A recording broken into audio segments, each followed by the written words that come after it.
श्री विश्वामित्र जी पहले एक बहुत ही प्रतापी राजा हुआ करते थे, लेकिन उनका दिमाग ऐसा पलटा कि वो एक राजा से महर्षि हो गए। दोस्तों, कहा जाता है कथाओं में कि एक बार श्री विश्वामित्र जी अपनी सेना के साथ वशिष्ठ जी के यहाँ आए थे, तो वशिष्ठ जी ने पूरी सेना के लिए खाने की व्यवस्था की थी। जब विश्वामित्र जी को ये पता चला कि इतना बड़ा भोज ये कैसे करा है इन्होंने, तो पता चला कि वशिष्ठ जी के पास एक ऐसी चमत्कारी गाय है जिससे कि वो कितने भी लोगों के लिए खाना तैयार कर सकते हैं। दोस्तों, श्री विश्वामित्र जी की जो मंशा थी वो डोल गई और वो श्री वशिष्ठ जी की गाय लेना चाहते थे। इसी क्रम में जब इनका युद्ध हो गया इसी गाय के पीछे, लेकिन विश्वामित्र जी हार गए और वशिष्ठ जी ने इनको सबक सिखाया। लेकिन जो विश्वामित्र जी थे उस गाय के पीछे पड़े रहे और काफ़ी उन्होंने लड़ाई की, इसीलिए इनका विरोध और आगे बढ़ता गया। ऋषि विश्वामित्र महान विद्वान होते हुए बहुत क्रोधी थे। ऋषि विश्वामित्र चाहते थे कि सभी उन्हें राजर्षि के बजाय महर्षि कहते थे। महर्षि की उपाधि बहुत बड़ी होती है। अब दोस्तों, जो वशिष्ठ जी थे ये इनके मुंह से ये चीज़ सुनना चाहते थे ब्रह्मर्षि, लेकिन जो वशिष्ठ जी थे इनको राजर्षि ही कहते थे। जब भी ऋषि वशिष्ठ उन्हें राजर्षि कहकर पुकारते थे तो उन्हें बहुत क्रोध आता था और वो क्रोध में ऋषि वशिष्ठ को जान से मारने की सोचने लगे।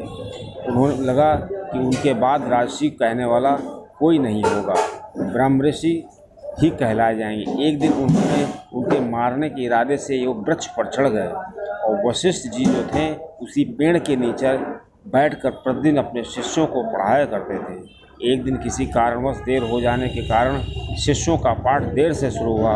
हल्की हल्की रात हो चुकी थी और चांद के दर्शन हो रहे थे। ऐसे में ऋषि महर्षि ने अपने शिष्यों को पाठ पढ़ाने लगे। संयोग से तभी एक शिष्य की चांद की ओर देखते हुए शिष्य बोला, गुरुवर, चांद कितना खूबसूरत दिख रहा है, इसकी शीतलता व रोशनी अनुपम है।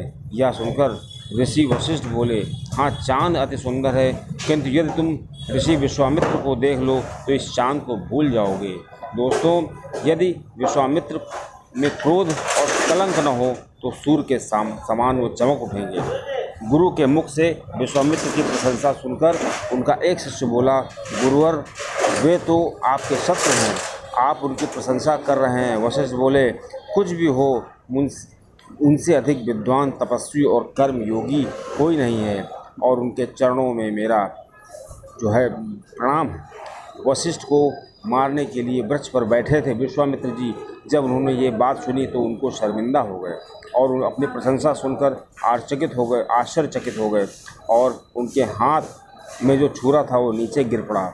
वे पेड़ से उतरकर ऋषि वशिष्ठ के चरणों में गिर गए और बोले, ऋषवर, मुझे क्षमा कर दीजिए, मैं नाहक ही आपको अपना शत्रु समझता हूँ, और उनसे क्षमा याचना करने लगे। वशिष्ठ ने उन्हें उठाते हुए बोले कि ब्रह्मर्षि। तो जब वशिष्ठ जी के मुख से उन्हें ब्रह्मर्षि शब्द सुना तो विश्वामित्र जी को बड़ी हैरानी हुई।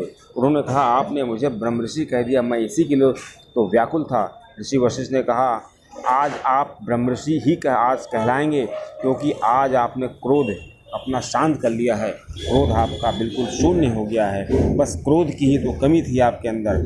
अब आपको ब्रह्मर्षि से होने से कोई नहीं रोक सकता है और अपने क्रोध पर आपने विजय प्राप्त कर ली है। दोस्तों, ब्रह्मर्षि कहलाने से इनकी पदवी जो आपने हासिल की है ये केवल क्रोध को त्यागने की वजह से है।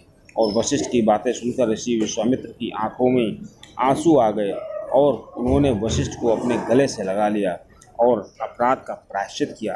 ये तो दोस्तों एक मार्मिक प्रसंग है, लेकिन गुरु विश्वामित्र और वशिष्ठ जी का युगों तक युद्ध चला है और इस क्रम में श्री विश्वामित्र जी ने एक तपस्वी होने के साथ साथ एक जीवन